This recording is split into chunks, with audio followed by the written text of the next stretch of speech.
ಈ ಡಾಂಬರ್ ರಸ್ತೆಗೆ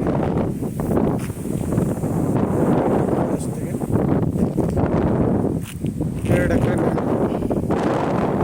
ಎಕರೆ ಕೃಷಿ ಭೂಮಿ ಮಾರಾಟಕ್ಕಿದೆ.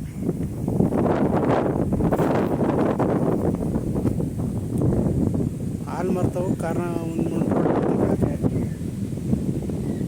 2 ಕಡೆ ಜಾಗ ರೋಡ್ ಬರುತ್ತೆ. ಕಾರ್ನರ್ ಜಾಗ ಹಿಂದೆ ಆ ನೀಲಗಿರಿ ಮರ ಕಾಣಿಸ್ತೈತಲ್ಲ ಅಲ್ಲಿ ಗಂಟು ಬರುತ್ತೆ ಜಾಗ. ಕೆಂಪು ಭೂಮಿ ನೋಡಿ, ಭೂಮಿ ಮಾಡಿದರೆ ಕೆಂಪು ಭೂಮಿ, ಸೂಪರ್ ಜಾಗ. ಧಾರವಾಡ ಪಾಯಿಂಟು ಮಳವಳ್ಳಿಯಿಂದ ಒಂದು 12 ಕಿಲೋಮೀಟ್ರ್ ಆಗ್ಬೋದು. ಬೆಂಗಳೂರಿಂದ 112-113 ಕಿಲೋಮೀಟ್ರ್ ಆಗುತ್ತೆ.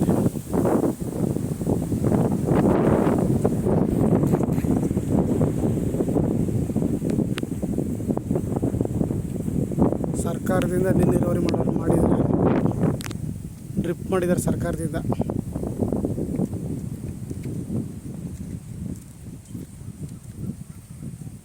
ಸೂಪರ್ ಜಾಗ, ಫಾರ್ಮ್ ಹೌಸ್ ಮಾಡ್ಕೊಳ್ಳೋಕ್ಕೆ ಒಳ್ಳೆ ಸೂಪರ್ ಜಾಗ ಇದು.